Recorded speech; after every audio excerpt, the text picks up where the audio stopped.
Whispers beyond the spiral. The observatory is ancient and decaying.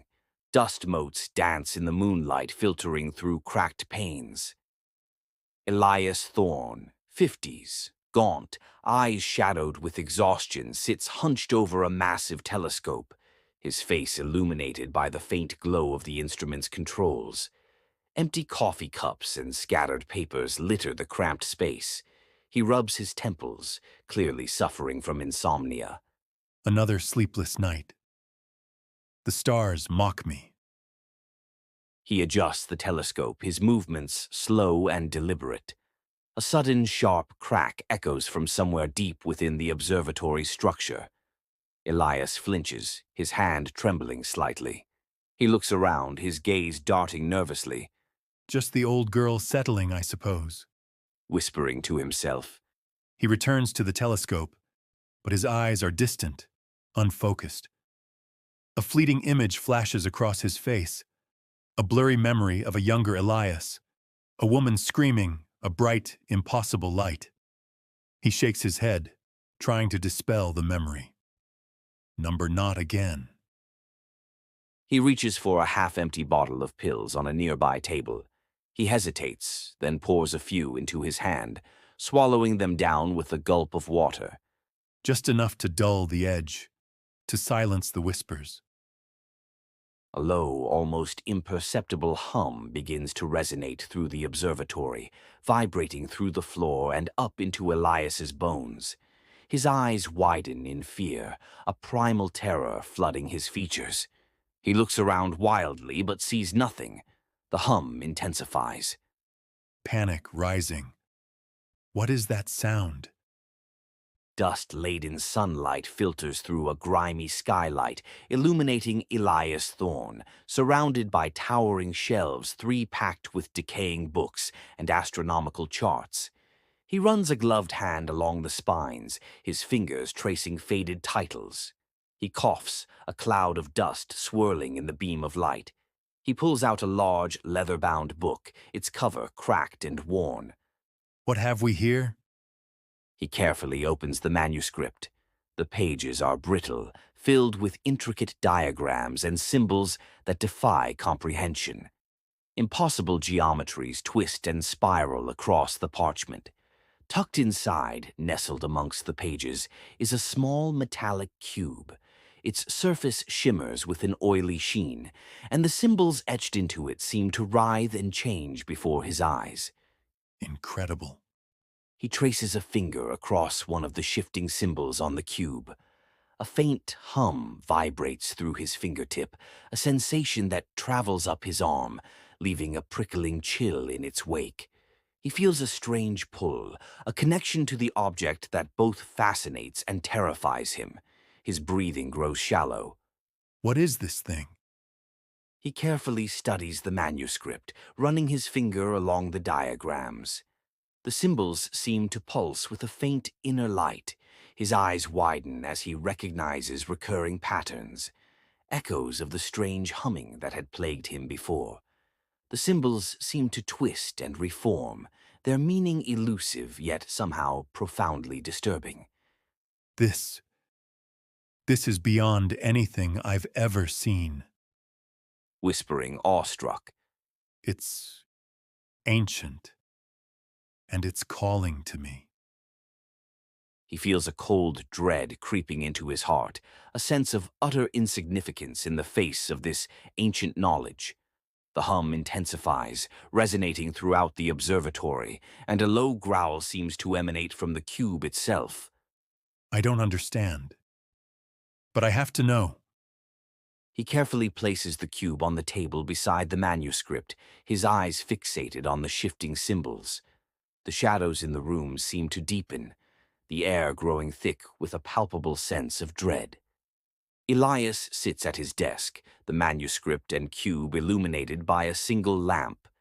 His face is drawn and pale, shadowed by exhaustion. The observatory is silent except for the rhythmic tick-tock of a grandfather clock in the corner. Then a faint whisper, barely audible above the tick of the clock. What was that? He strains his ears, listening intently. The whisper comes again, a sibilant sound that seems to originate from everywhere and nowhere at once. Elias. Whispering. Hello? The whisper intensifies, forming fleeting, unintelligible words. A low, resonant hum begins, building slowly until it vibrates through the very floorboards beneath his feet. The entire observatory seems to tremble, a subtle infrasonic shudder that resonates deep within his bones. No. He clutches his head, his eyes wide with a dawning terror. The tremors intensify, shaking the books from their shelves, sending a cascade of dust and debris swirling through the air. The whispers morph into a chorus of voices, overlapping and indistinct, yet somehow unified in their malevolence. He sees shapes moving at the edge of his vision, fleeting shadows, too fast to define. Panicked. Stop it! Make it stop! He scrambles back from his desk, knocking over the lamp. The room is plunged into darkness, punctuated only by the flickering shadows and the relentless tremors. The whispers continue, closing in, a cacophony of voices that seem to penetrate his very skull. He feels a creeping sense of dread, of absolute cosmic insignificance. The cube on the desk pulses faintly with an inner light in the darkness. It's calling to me. He collapses to the floor, clutching the manuscript to his chest, his breathing ragged and shallow. His mind teeters on 5, the brink of madness, the whispers and tremors overwhelming him. Elias, still shaken, crawls towards the desk, his hand trembling as he reaches for the cube. The faint inner light persists. He picks it up, turning it slowly in his hands. The symbols etched into its surface seem to writhe and shift before his eyes, subtly rearranging themselves, almost imperceptibly. What? What is this? He traces a finger along the shifting glyphs. A wave of dizziness washes over him. He sees flashes of images, vast, swirling nebulae, colossal, unknowable entities, a landscape of impossible geometry. Gasping. No. The visions intensify, becoming more vivid, more disturbing. Faces appear in the swirling patterns, their expressions filled with ancient, unimaginable horrors. Elias feels a cold dread, a bone-deep certainty that he is seeing something beyond human comprehension. It's showing me things. He fumbles for his camera, trying to capture the shifting symbols. He snaps several pictures, but the images come out blank, or with only distorted, unintelligible blurs. Frustrated. Damn it! He throws the camera onto the desk in despair. The visions subside, leaving him weak and gasping for breath. The cube feels cold to the touch, radiating a palpable sense of alien dread. The symbols, for now, seem to have settled, but the unsettling feeling remains. It's alive. He stares at the cube, a mixture of terror and fascination in his eyes. The silence returns, heavy and suffocating. He senses a vast, unseen intelligence lurking just beyond the sixth perception of his senses. I don't understand. He clutches the cube tighter, as if it were a lifeline in a sea of cosmic madness. The faint inner glow intensifies slightly. Elias sits hunched over the desk, the cube resting in his trembling hands. He continues to stare at its unsettling glyphs, his breathing shallow. At the periphery of his vision, a distortion flickers. A fleeting glimpse of something vast and impossibly large, like a shadow cast by an unseen sun. It's indistinct, but undeniably there. What was that? He blinks rapidly, trying to focus, but the distortion is gone. He rubs his eyes, his heart pounding. Elias. Whispering. Just exhaustion. He forces himself to look back at the cube.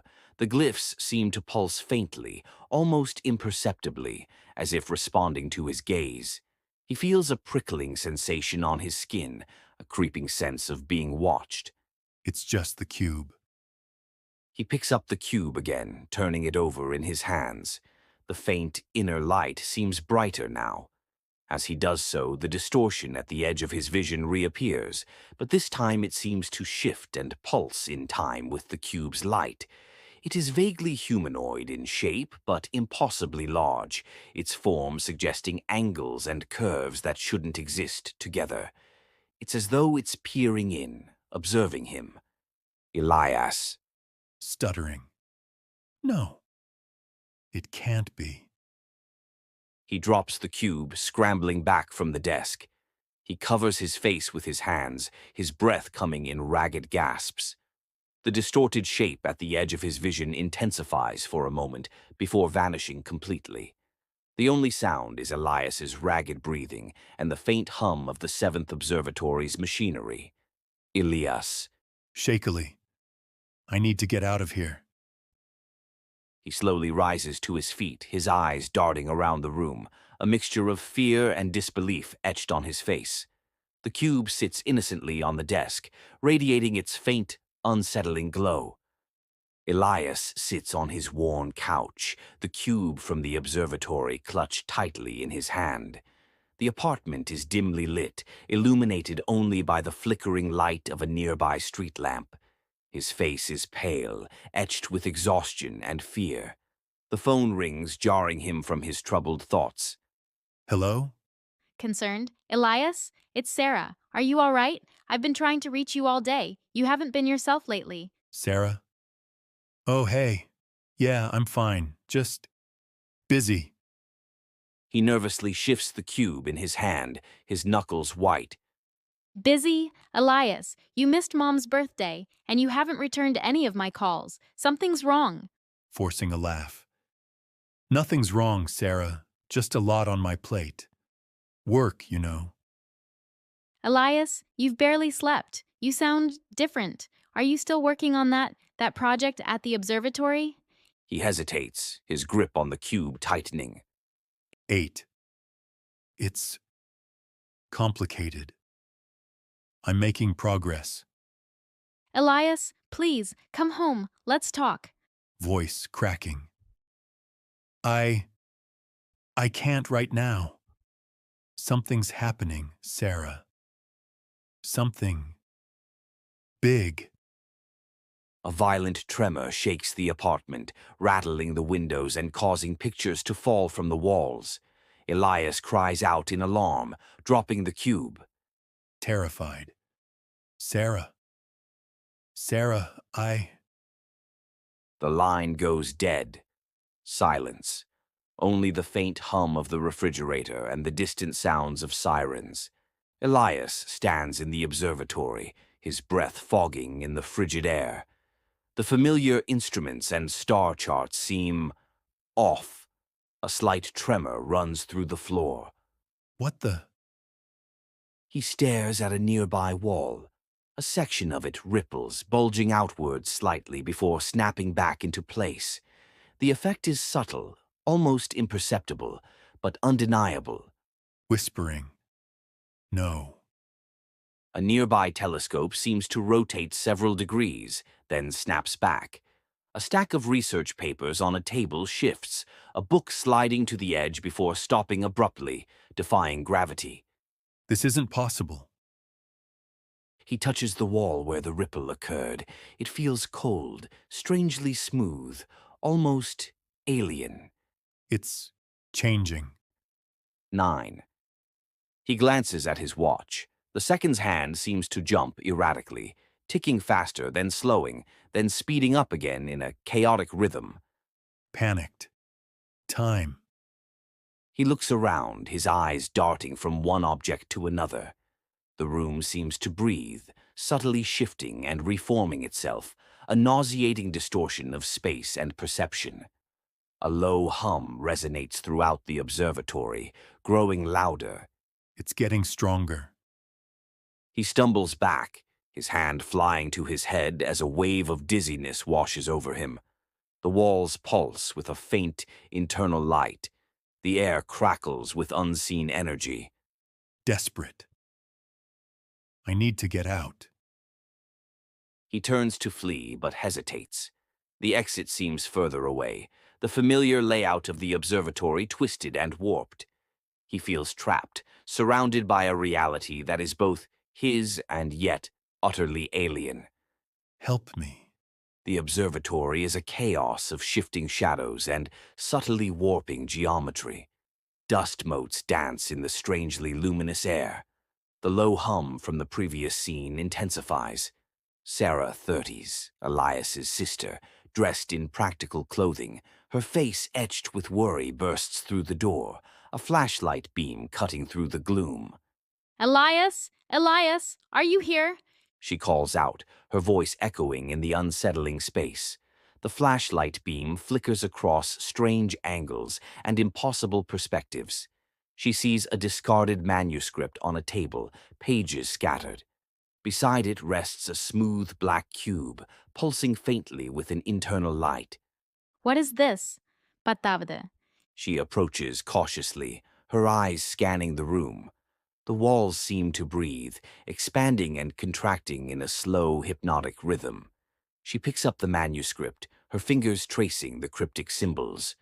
Whispering, this is his writing. She glances at the cube, feeling a prickle of unease. The hum grows louder, the air thick with a palpable sense of dread. She hears a muffled groan from deeper within the observatory. Elias? She moves towards the sound, her flashlight beam dancing nervously across the distorted surfaces. She finds Elias slumped against a wall, his face pale and drawn, his eyes wide with a terrified lucidity. Elias, what's happening? What is this place? She tries to reach him, but the floor beneath her feet seems to shift, throwing her slightly off balance.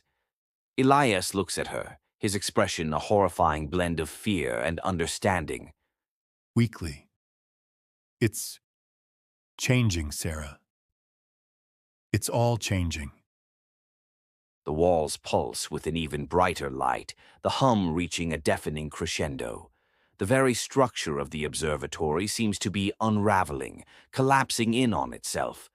We need to get out of here. She reaches for Elias's hand, but as she does, the floor gives way beneath her, and the world tilts into an impossible angle. The world tilts, then rights itself with a sickening lurch. Sarah finds herself sprawled on the floor, the smooth, black cube rolling away from her. The observatory is a nightmare landscape of shifting walls and impossible angles. Elias is nowhere to be seen. Elias! Her voice is a breathless whisper, swallowed by the oppressive silence that follows the deafening hum. The air crackles with unseen energy. The walls ripple and writhe like living flesh. Hello? She scrambles to her feet, her flashlight beam cutting a pathetic swathe through the encroaching darkness. The beam itself seems to distort, bending and warping as it sweeps across the hallucinatory geometry. She sees a fleeting image, a vast, unknowable eye staring back at her from the swirling darkness. Gasps. No! The image vanishes as quickly as it appeared. A wave of nausea washes over her.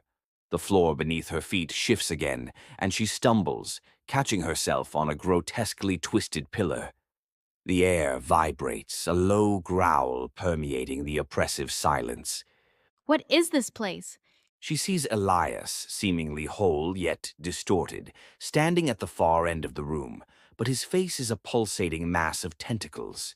He is reaching for her. The image wavers, then dissolves into a grotesque parody of Elias, a monstrous imitation.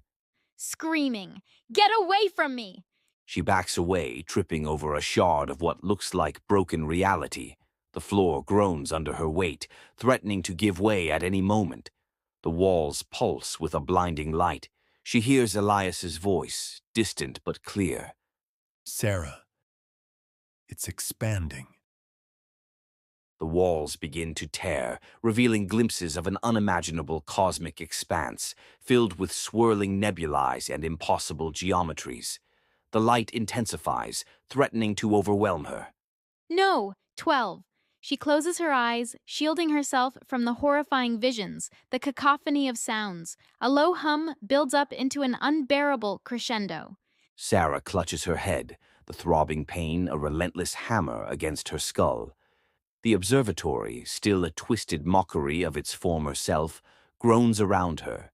The air is thick with the smell of ozone and something else, something ancient and indescribably alien. The whispers. She presses her hands to her ears, but the whispers persist, slithering into her mind, weaving themselves into her thoughts. They are not words, but sensations, feelings of cosmic dread and unimaginable vastness. Stop.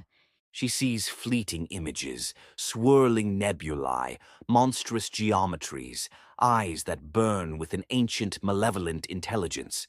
The visions are sharper now, more vivid, more terrifying. She stumbles back, her breath catching in her throat. Whispering, it's expanding. Suddenly, she sees Elias, his form flickering in and out of existence, his eyes glowing with an unnatural light. He is no longer just distorted. He is consumed by the entity, his very essence twisted into a grotesque mockery of humanity. Voice echoing. We are vessels. Vessels? What do you mean? It's using us to break through. The walls of the observatory ripple and writhe, the impossible angles becoming more pronounced, more sickening.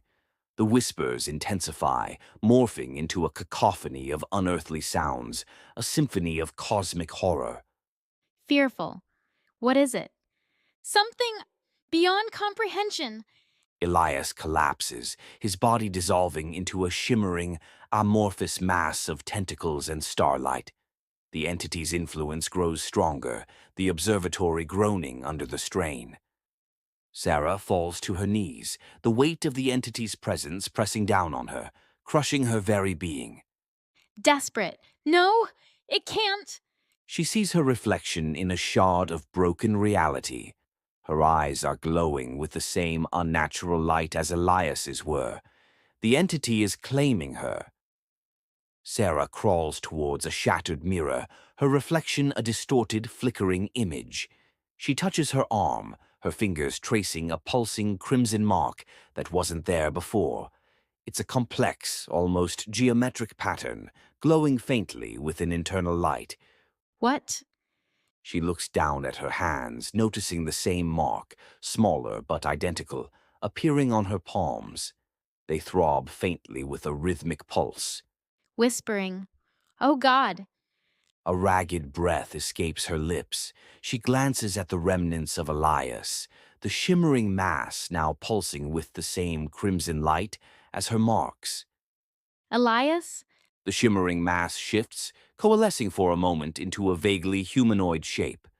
The crimson marks are visible on what was once Elias's skin, now a pulsating, iridescent surface.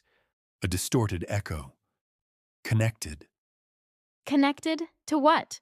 The resonance. The mass shimmers again, its form dissolving and reforming, the crimson marks flickering like dying embers. The whispers intensify, seeming to emanate directly from the marks on Sarah's skin. Panicked. It's inside us. It sees through us.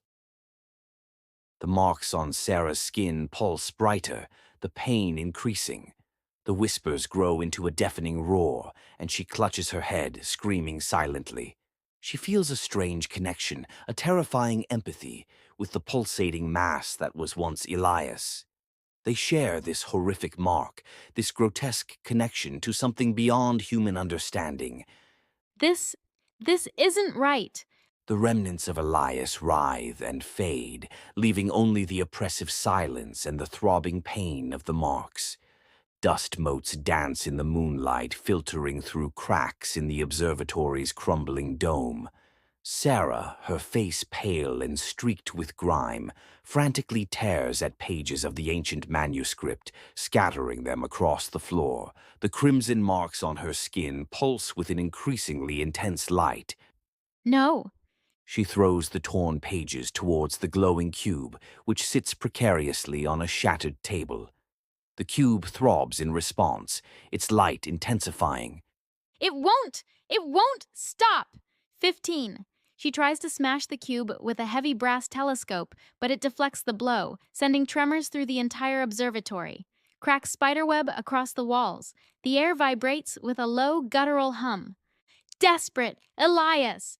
You said severing the connection? A section of the ceiling collapses, sending a shower of dust and debris raining down. Sarah flinches, but continues her frantic attempts to destroy the cube. The marks on her skin burn. This isn't working! The humming intensifies, becoming a deafening roar. The observatory shakes violently. Sarah falls to her knees, clutching at her head, the pain overwhelming. The crimson marks on her skin flare, blindingly bright. Screaming, make it stop! The cube pulses one final time, emitting a blinding flash of crimson light. Then silence. A heavy silence broken only by the slow, steady drip of water from a ruptured pipe. The observatory is in ruins, but the cube is gone. Whispering, it's gone. She looks down at her hands. The crimson marks are fading, leaving behind only the faintest trace of their horrifying presence. A chilling emptiness settles in the air. Dust settles in the shattered remnants of the observatory. Sarah sits amidst the rubble, her breathing ragged. Elias, his face etched with horror, kneels beside her. The silence is profound, broken only by the occasional drip of water. Sarah. He gently touches her arm, his touch hesitant. Sarah flinches, then looks up at him, her eyes wide with a stark, haunted fear. Padinara.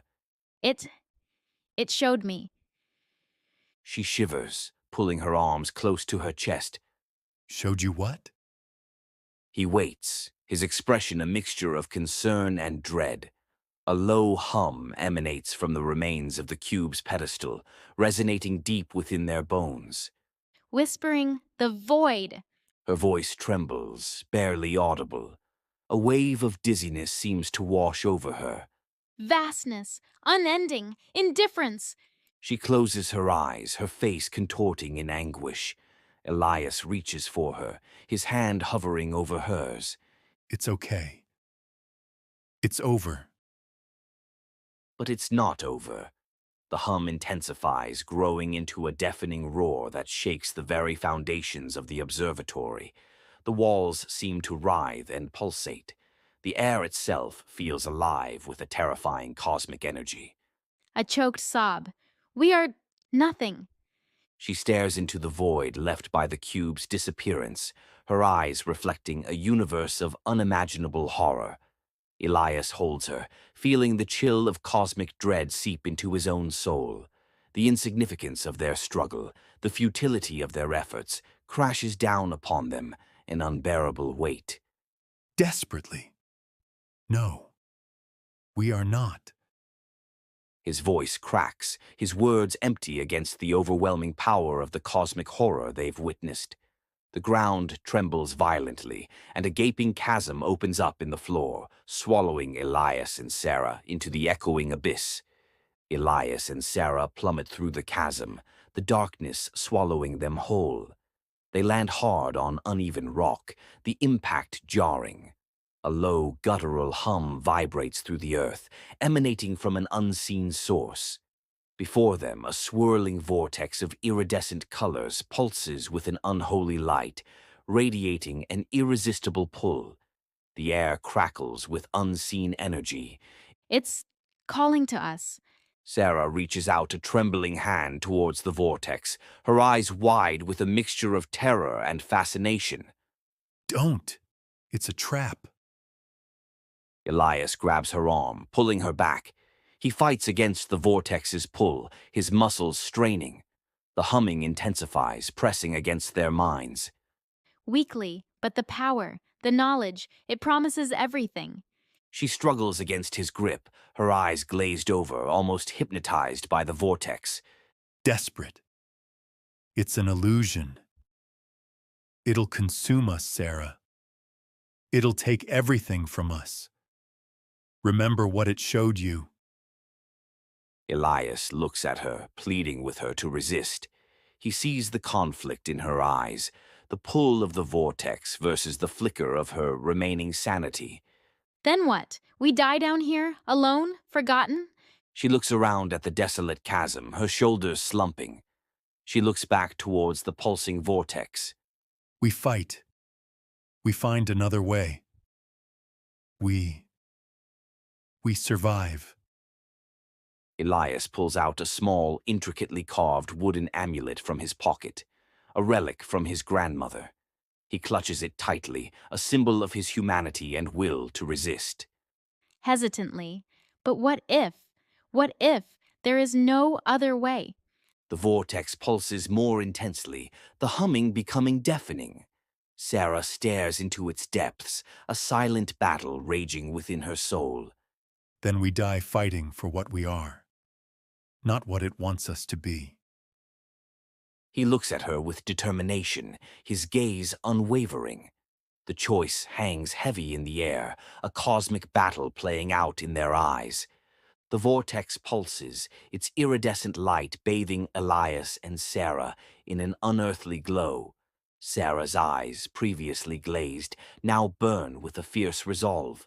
Elias holds the amulet, its wood warm against his palm. It feeds on our fear, our despair. Clenches her fists, drawing strength from within. Then we give it defiance.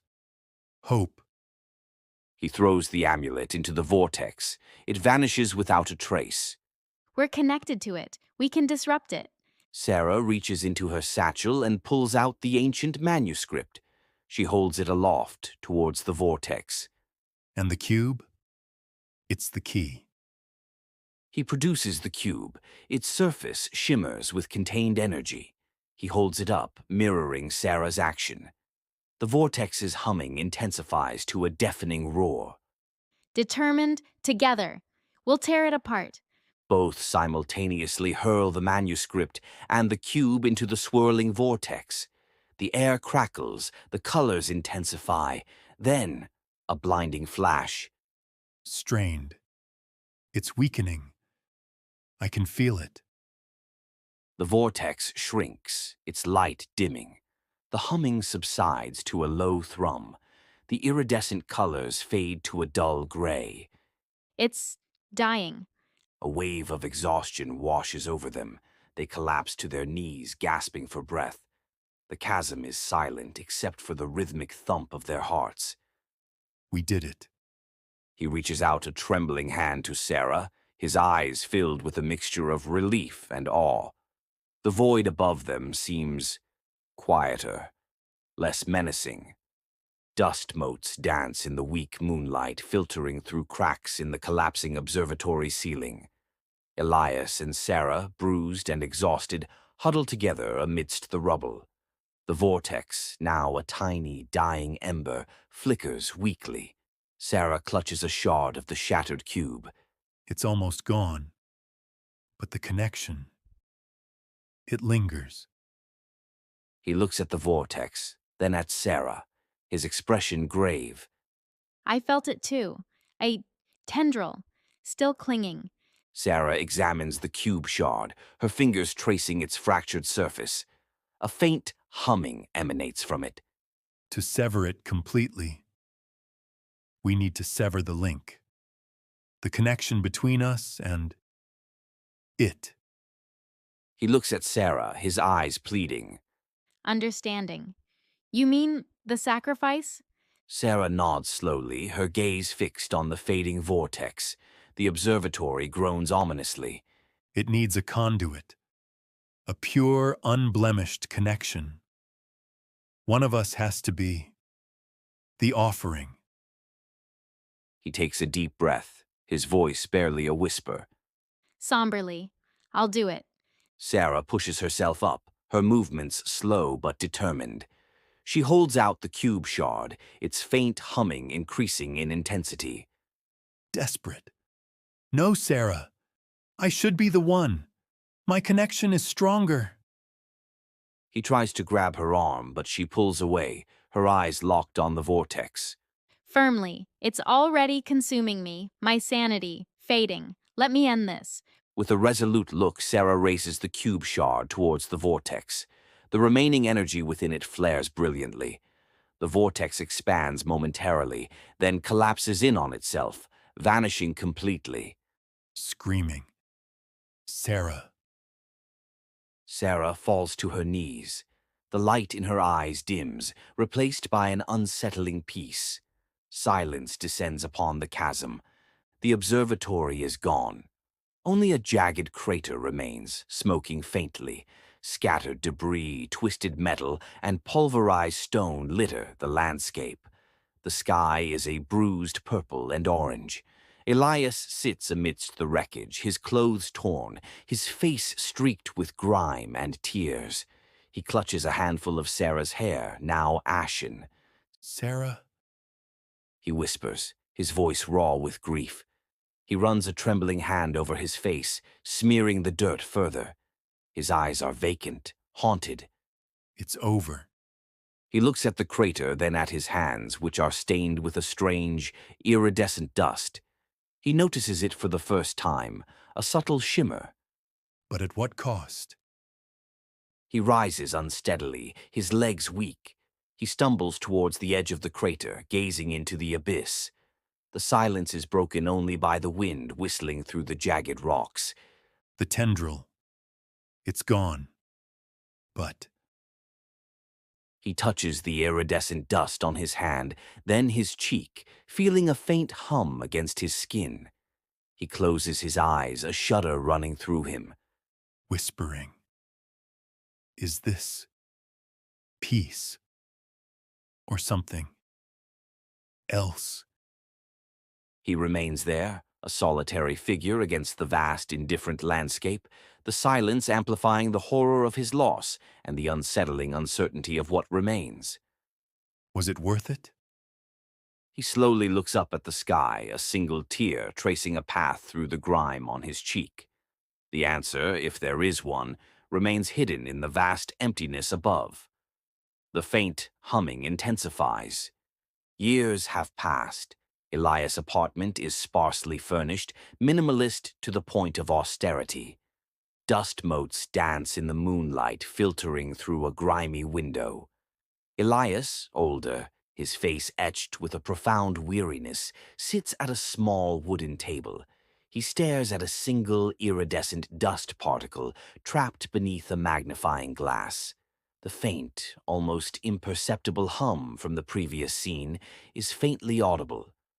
Still here. He gently taps the glass, the dust particle shimmering faintly. He picks up a worn, leather-bound journal, its pages filled with cryptic notes and sketches of impossible geometries. The echoes, they're fading, but not gone. He traces a finger across a particularly disturbing sketch, a swirling vortex of colors that seem to writhe even on the page. He sighs, a sound heavy with grief and a strange, unsettling acceptance. A part of it remains within me. He closes the journal with a soft thud, his gaze drifting towards the window. The moonlight illuminates the iridescent dust motes in the air, making them seem to pulse with a life of their own. A parasite, clinging to the remnants of my sanity. He runs a hand over his face, his touch lingering on a faint scar near his temple, a hidden reminder of that terrible night. He leans back in his chair, his eyes closing slowly, a flicker of fear in their depths. It whispers, sometimes, promises, understanding. He opens his eyes, his pupils dilated, his breathing shallow. The hum intensifies slightly. But the whispers, they are lies. He stares into the darkness, the faint hum a constant, chilling presence. He knows with a bone-deep certainty that he is not alone, that the entity, though weakened, remains tethered to his existence, a grim companion in the lonely expanse of his shattered reality. Always watching. He reaches for a small silver vial on the table, its contents unseen. A single tear rolls down his cheek.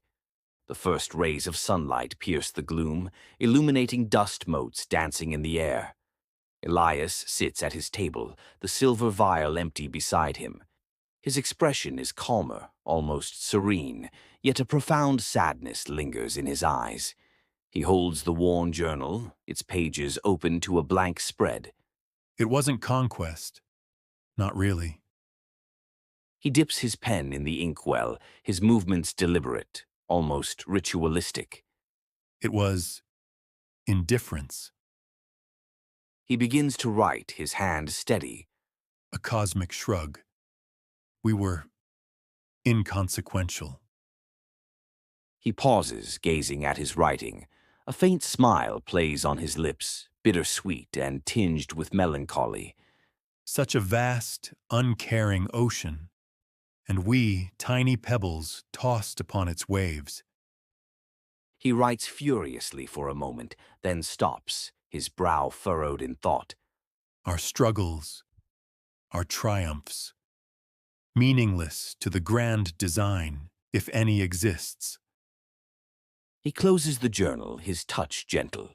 The hum from the previous scene is completely gone. Yet, there's a strange peace in that realization. A freedom, perhaps. He rises from his chair, walks to the window, and looks out at the rising sun. The city awakens below, oblivious to the cosmic horror that almost consumed Elias. Softly, alone, yes, but not broken. He takes a deep breath, the air filling his lungs, a new awareness in his eyes. The silence is profound, but no longer terrifying. It is merely the vastness of the universe, reflecting the vastness within his own soul. The whispers are gone, and I am free. He smiles, a genuine smile this time, not laced with fear, but with quiet acceptance. He turns away from the window, ready to face a new dawn, carrying the weight of the cosmos, but also the peace that comes from truly understanding one's place within it. Elias walks down a bustling city street, the sounds of traffic and chatter, a stark contrast to the silence of his apartment. The sun shines brightly, yet a shadow seems to cling to him, an almost imperceptible darkness at the edge of his vision. It's over. He glances around, a flicker of apprehension in his eyes. People rush past, oblivious. Really over. A subtle shift in the air, barely perceptible, like a breath held too long. A tremor runs through the ground, so faint it could be imagined. Whispering. Or is it? He stops, hand instinctively reaching for his pocket, though he finds nothing there. A distant, high-pitched whine, barely audible above the city noise, pierces the air for a fraction of a second. Number. He shakes his head, trying to dismiss it as the city's hum. But a cold dread settles in his gut. He looks up at the sky, the clear blue seemingly untouched by the unseen horror, and yet It's still out there. he resumes walking, his pace quicker now, a sense of urgency replacing the newfound peace. The shadow at the edge of his vision seems to lengthen, subtly, almost imperceptibly. Waiting. He glances over his shoulder but sees nothing, only the ordinary, mundane world. Yet the unease remains, a chilling reminder of the cosmic indifference that almost claimed him. Always waiting. He quickens his pace, the city sounds fading into a dull roar, as a growing sense of dread washes over him. The sun, once a symbol of hope, now seems to cast long, menacing shadows. A vast, star-strewn sky dominates the frame. The ground is cracked earth, stretching to the horizon under a pale moon. A lone figure, Elias, stands silhouetted against the celestial expanse. He is weary, clothes torn, his face etched with exhaustion and a profound, unsettling calm. It wasn't a dream. He looks up, his gaze lost in the infinite tapestry of stars.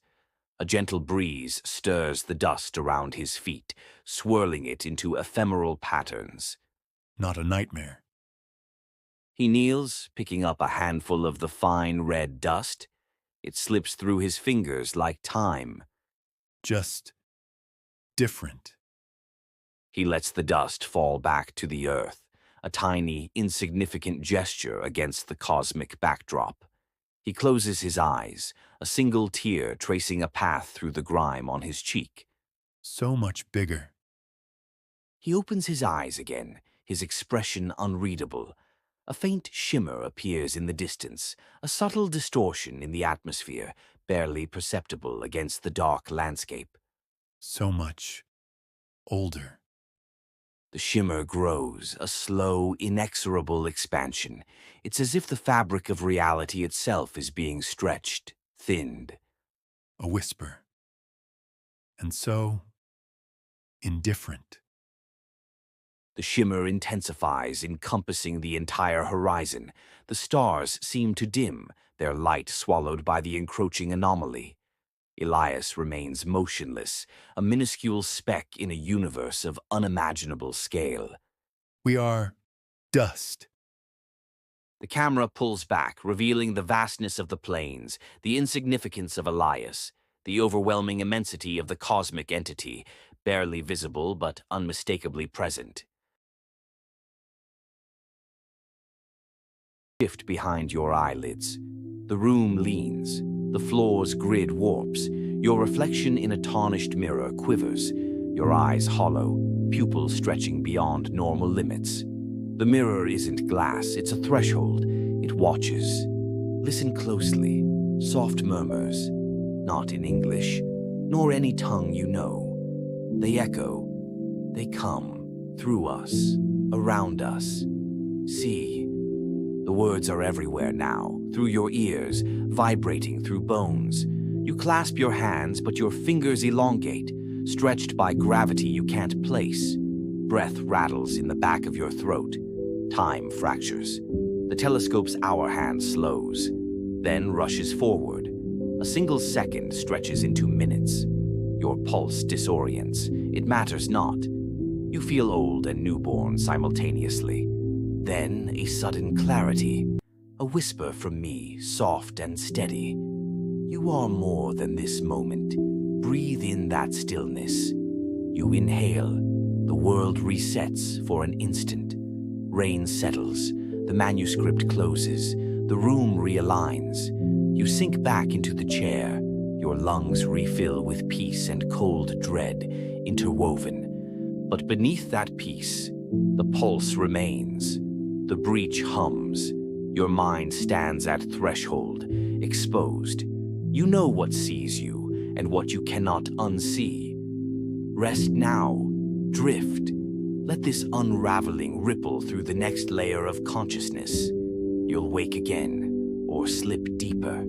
Either way, the night lengthens, and the cosmos. You awake again, if this is waking. Your senses settle into uncanny stillness. Step lightly with me. The observatory hums with expectancy. The cube's echo pulses beneath the floor. The manuscript lies closed now, but you can feel its resonance in your bones. Approach the telescope. The lens, now fogged, reflects not the sky, but something behind you, a shape, undefined, shifting. You feel its gaze. It watches. I whisper, turn slowly. You pivot, nothing and everything. A voice, a soft chorus, rises behind the telescope, echoing around the dome. We are folds in your mind. We are angles unseen. We are here. Each word yawns in the darkness, stretching beyond comprehension. The walls breathe, exhaling cold fumes that carry the taste of starlight. The telescope tilts on its own. You're drawn, mind and body, toward it. Peer through the lens. You see infinity bending. Stars spiral inward, plunge into spirals. Colors bleed, violet, jade, dark iridescent whites no human name can capture. In the center, something waits. A well of dark geometry. Alive. A heartbeat. Yours, then. Ours. The hum and the drum combine. I step near and whisper, "Feel it." You do. A pressure behind your eyes, a soft shredding of thought. The entity steps forward. Not a creature, but an absence, non-Euclidean, an opening in dimension. And yet, it leans toward you, curious. You exhale. The presence hums with recognition. It doesn't harm, but surveys. You are curious. I whisper. It knows you saw the manuscript. It knows that sigil followed you. The entity folds again. Time collapses. You're watching your own trembling hand reaching for the manuscript. Rewind. You stand by the cube, touching it. Your finger passes through it. No resistance. Then a shock, like a memory being deleted. You gasp. The presence withdraws, dissolved into the dome's geometry. The telescope returns to normal. The heartbeat slows. You drop to your knees. The cube and manuscript both lie before you. You understand. This night has changed everything. I whisper, "You carry its mark now." You brush your forehead, feel warmth, a faint pattern where nothing should be. A breath, the presence's voice distant. Return. The heart thrum ebbs, the drone fades, the dome is still, and gentle rain begins to patter on the roof. You rise, we turn. The corridor awaits. You walk out of the observatory's heavy doors. Rain still falls, but thicker now, each drop hollow, like tiny taps on a distant metal drum. The air tastes faintly brine-tinged, though we're miles from the sea. Something has shifted the atmosphere. Look up. The storm clouds swirl in odd patterns, spirals, concentric circles, like ripples in a dark pool. Small, sharp points of light flicker at their edges, stars contorting, bending into shapes we cannot name. Your mind remembers the cube and the manuscript, but they feel distant, as if they exist elsewhere or never existed at all. Step with me down the path. Gravel crunches beneath our feet, but the sound echoes strangely, folding back before we hear the end. The world seems to distort, become elastic. We reach a clearing where the rain pauses, an unnatural circle of stillness. In its center lies a single spiral of gravel and mud. It matches the sigil from the cube. It pulses, slow and rhythmic. I whisper gently, "It's calling." You freeze. Do you feel it? That soft, low resonance, like footsteps in another dimension. From the circle's center, a ripple spreads outward, wetting our boots momentary, then receding. The spiral widens as though breathing. You clasp my arm. We stand at the perimeter, the storm still beyond, the shrieking thunder momentarily hushed. From within the spiral, a shape emerges, thin and impossible. It's tall, far too tall, with angles bent in ways no body should bend. It doesn't walk, but floats, moving through both rain and air at once. It tilts its form, acknowledges us. No face, just plains and voids. When it turns, the forest beyond warps. The trees bend inward as though leaning to hear. Our hearts pound, yet the entity doesn't harm. It hovers, curious. I whisper, "We carry the mark. That's why you saw it." It seems to nod, or that's what I interpret. Then, with a gesture we cannot name, it dissolves back into the mist. The spiral pulses once more, then flattens, becoming just wet earth. Rain resumes. The spiral is gone. We return along the gravel path, thunder rumbling. In the observatory's distance, the windows glow warm. Inside, the cube pulses, an invitation for whatever we choose next. You look at me, whisper, "What do we do now?" I smile softly. We remember. The rain drums on, and beneath it, the cosmos listens. You awaken, or perhaps you never truly slept. The observatory stands silent behind you, lights dimmed as storm subsides. You sense the night exhale. Every corner of your mind resonates with that encounter. The spiral in the clearing, the impossible visitor, both now etched behind your eyelids. You touch your forehead, faint warmth, a vague spiral pattern beneath your skin, pulsing like a heartbeat. I whisper, "You carry it still." The words settle into the hush of your breath. Walk with me through corridors of the mind.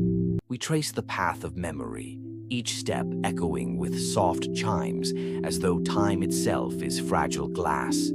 The manuscript rests in your hands, its cover warm. On the first page, the lines have rewritten themselves overnight.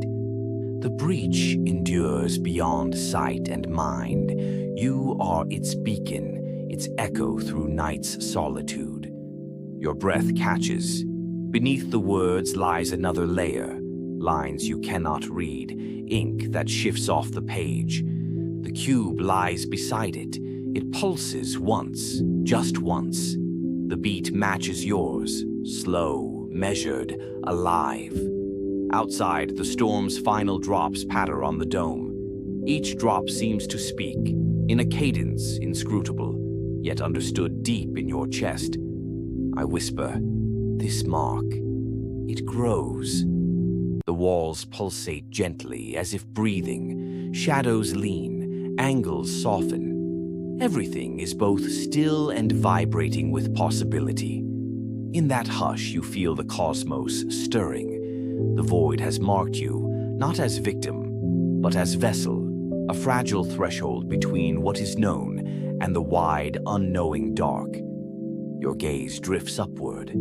The dome above you morphs. Constellations shift into spirals, and spirals into circuits of unseen geometry. You don't feel fear.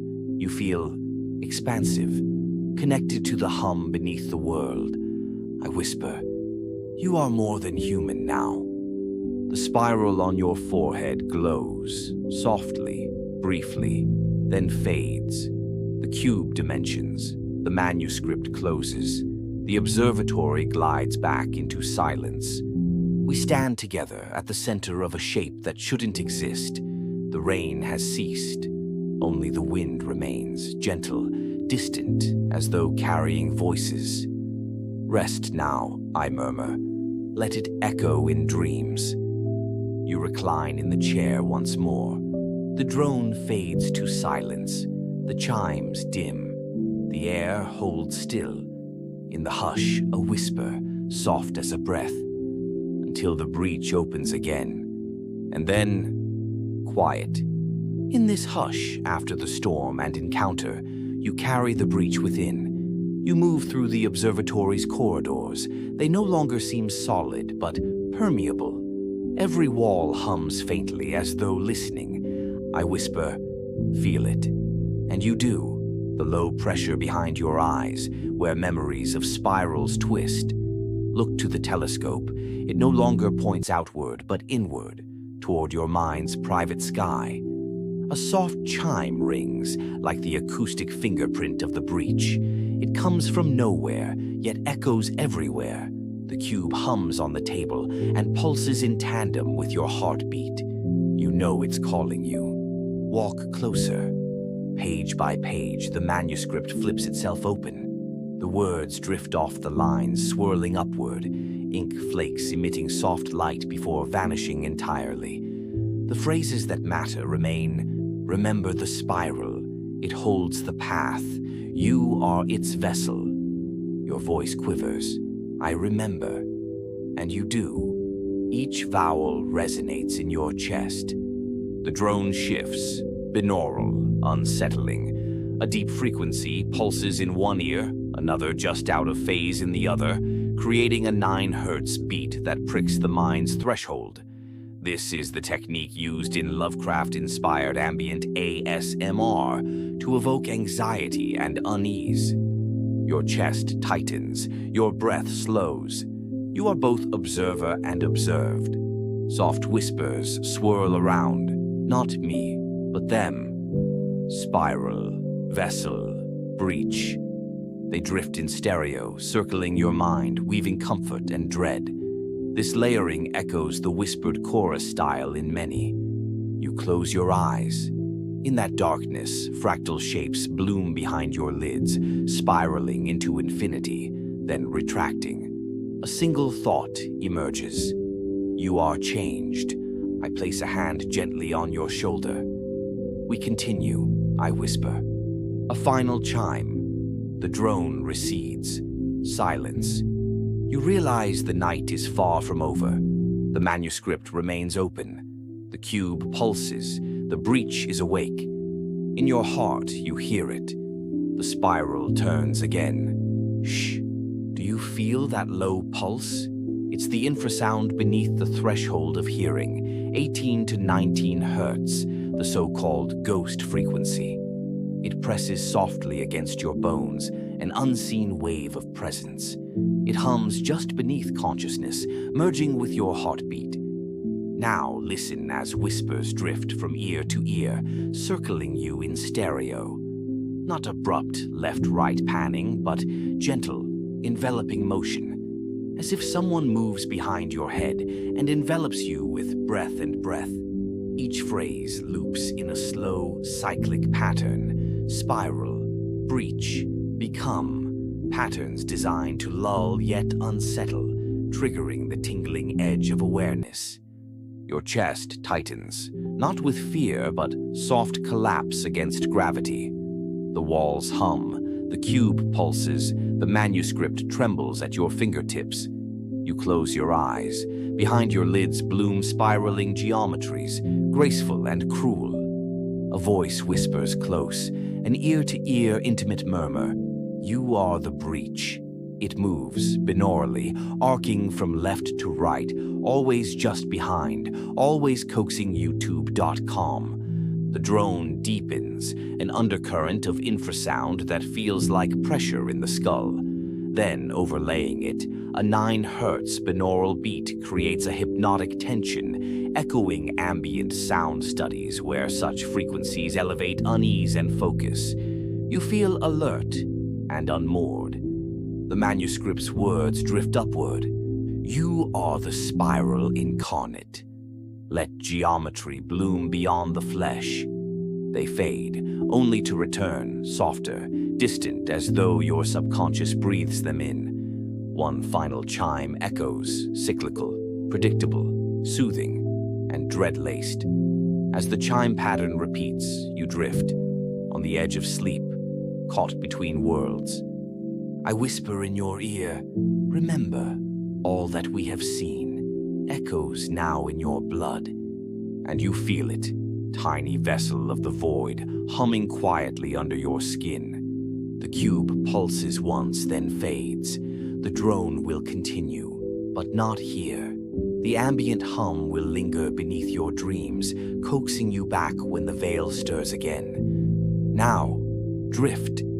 The breach sleeps. For now, close your eyes. Breathe softly. Feel the infrasound beneath your bones, a tender tremor, rhythmic and slow. It's the resonance of the breach within you, pulsing at the edge of perception. You feel it, warm and distant, like a heartbeat echoing from another world. Nearby, whispers drift, spiraling softly around your head.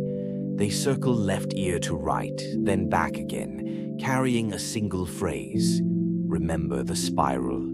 Softly they repeat, those words drifting in gentle loops, both comforting and unnerving. In the spaces between the sound, you sense the shift of space itself. In that hush, a final chime rings, circular, soft, familiar. It repeats, and each echo brings you deeper, deeper toward that threshold you've crossed. You breathe in, you breathe out. The manuscript lies open before you, pages stirred by a breeze you cannot feel. Text coils upward, shimmering, forming the final message. By letting the breach dwell in blood, the veil stays thin. You are both the watch and the watched. Your chest tightens, lightly, gently. You let it. The cube sits beside the open book. It pulses once in perfect measure with your heart. You reach for it, hold it in your palms. It's weightless, alive, patient. A single whisper in your left ear. Return. Another in your right. Stay. You close your eyes. In that darkness, you see the breach, a spiral of light and shadow turning. It calls to you. You sway. You feel the soft tug, as though gravity itself is acknowledging the change in you. I whisper, "Where will you go?" But the answer isn't in words. It's in the way your breath synchronizes with the cube's pulse, the way the room seems to inhale with you. Time stretches, the chime loops, the infrasound hums, whispers spiral. Then, and only then, a calm settles. The cube dimensions. The manuscript closes itself. The breach recedes. For now, you open your eyes. The observatory is still. Outside, the first pale light of dawn creeps through the windows, gentle and steady. I whisper one last time, "Remember the spiral, till the breach calls again." You stand. You leave the observatory behind. The cube and book remain, silent sentinels of something vast. You walk away but feel the gentle hum beneath your skin, the spiral behind your thoughts. You step into morning. The world